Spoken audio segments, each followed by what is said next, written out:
Nakaraang Huwebes ay nagkaroon ng forum sa Philippine Embassy sa Sacro Cuore, nagkaroon ng forum sa Sacro Cuore. Ang issue na ito ay tungkol pa rin dito sa pagbabago ng ating middle name, itong circular number 29. At kung saan ay presente roon ang mga kinatawan ng Philippine Embassy at ang mga konsilyere natin, nandun din sila, mga Filipino leaders ay nandoon upang pag-usapan itong issue na ito. At ang isa sa ating panauhin ngayong umaga ay of course nandun siya noong nakaraang Huwebes at ipapakilala natin siya, walang iba kung hindi si Jun Landicho ay siya ang Coordinator for Asia Task Force Circular number 29. Hello, Jun. Bumati ka muna sa ating mga tagapakinig. Magandang umaga po mga kababayan. Magandang umaga Linda at sa ating mga kasama dito sa Bato-Bato sa Langit. At sana ang tamaan kahit magalit na kasi ganun talaga ang ating bato. Nakakasakit ang katotohanan. Okay. So, ang issue natin ay tungkol pa rin dito sa circular number 29 na kung saan ay in vigor na ito, na kung saan ay tatanggalin ang ating middle name sa mga Italian documents. Ngayon, gusto nating linawin kay Jun Landicho, ano yung posisyon ng Asia Task Force Circular number 29 tungkol sa issue na ito? Gusto ko muna i-correct yung Asia Task Force. Yung Coordinator for Asia, ako kasi ang Coordinator for Asia ng Citanove ni Presidente Renata Cozzolini sa Region Lazio. Ngayon, yung Task Force Circular 29 para sa atin yung mga Pilipino. Na kinreate yun. You are coordinator for Asia ng Citanove. At ikaw ay coordinator din ba? Ako ang presidente ng Task Force Circular hindi kasi 29 na kinreate ng mga asosasyon, natatanging asosasyon, nag-alyansa at ang mga maraming mga concern na migrants, migrante, na naglalayong panatilihin ang ating middle name. Kilala sa middle name pero talaga ito ay maternal name o apelyido natin sa ina. At nandito ako para anyayahan ang ating mga kababayan na mamayang alas 2 impunto sa Urbana, sa Chiesa Santa Prudenciana, ay mayroong pagpupulong.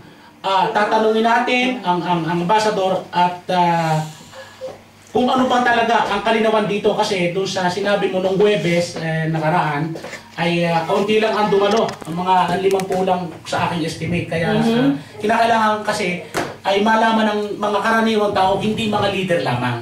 Yeah, oo. So, ibig sabihin, noong nakaraang Huwebes ay hindi pa rin nagkaroon ng paglilinaw. Nandun ba ang presence ng Italian Embassy noong nakaraang Huwebes? Actually, wala ako doon pero mayroon akong mga kasama na nandoon. At ayon sa kanila, sa report sa akin, ay wala silang natanong na opisyal, sa mga delegasyon ng Italiano. Gusto nating tanungin si Niva kasi si Niva ang present nung nakaraang Huwebes. Sino ba ang mga dumalo noong nakaraang Huwebes? Late din naman ako. Dumalo din yung mga ibang Italians officers doon, andun din yung mga taga-embassy, andun din si ambassador at yung mga consigliere at yung mga ibang Filipino leaders at yung ating mga kapwa Filipino. Sa madaling salita, dalawang bagay talagang kumokontra. Merong sumasang-ayon at meron talagang hindi sumasang-ayon na tanggalin ang middle name. So, dalawang posisyon. Mayroong gustong panatilihin. Merong panatilihin at merong hindi panatilihin. Pero ayon sa mga taga-embassy, nararap na tanggalin na kasi sa North daw, tanggal na. Para daw buong Italy ay magkapare-parehas na ang posisyon ng middle name. So, pinatutupad na siya ngayon. In vigore. Kumbaga, talagang pinapatupad na yung Circular 29 na yan at tanggalin na ang middle name.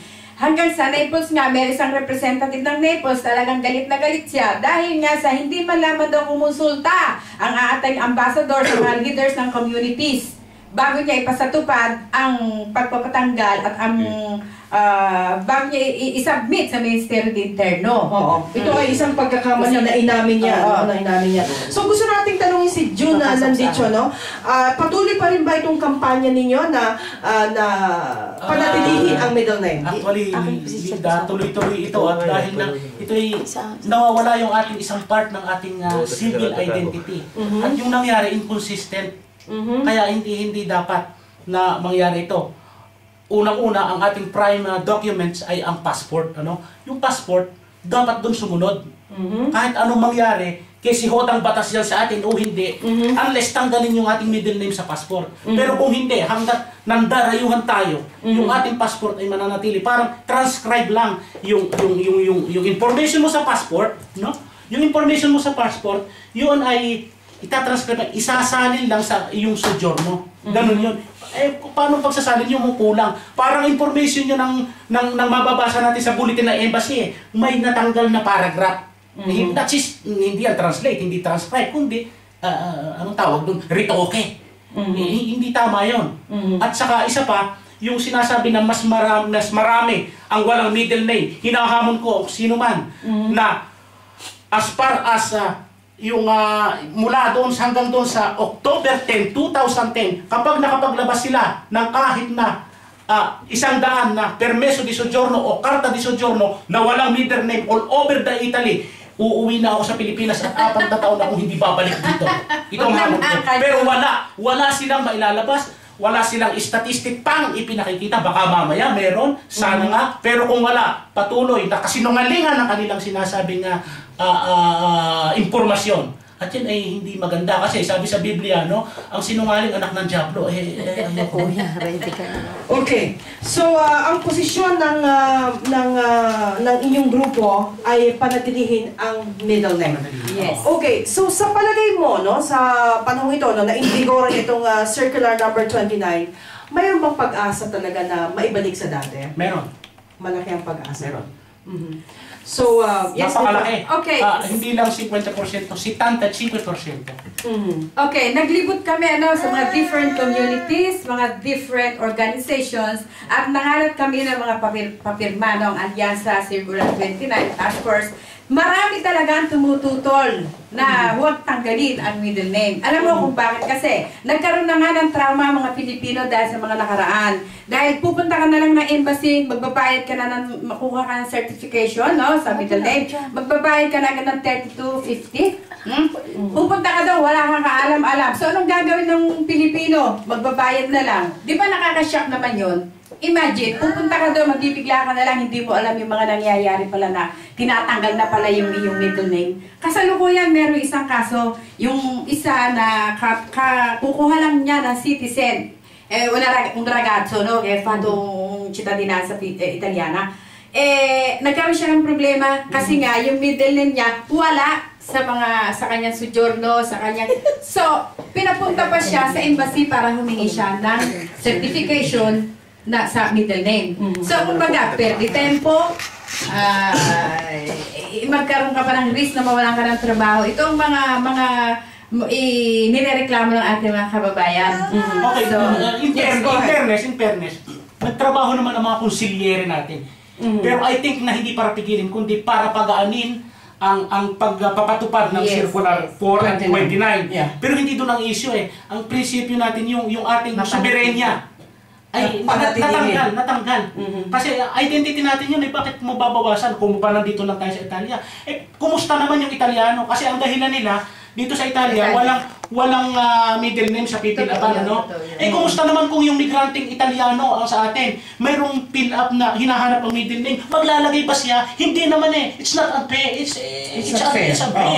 So, ang atin dito, maging patas lang, maging makatarungan. Kung ano yung ating pagkakakilanlan, yun na yun. At nilinaw naman na Circular 64 yun eh. Kasi nga nalilito ang Italiano, saan ba natin ilalagay ito? So, ganito na lang, sinabi ng Circular 64 na pagkatapos ng pangalan, ilagay na kaagad sa kasunod ng pangalan. Yung middle name. Kasi ganun din naman ang mangyayari. Katulad ko, Landicho Felix Mendoza. Junior. Nakuha mo yung punto Yeah. na madali lang naman, hindi naman pati naging problema. Sa loob ng 6 na taon, walang naging problema. At may mga pangyayari na nagtatanong ang Italiano, ano ba ito? Sabi ito, pag nasabi mo naman, kunyumi materna.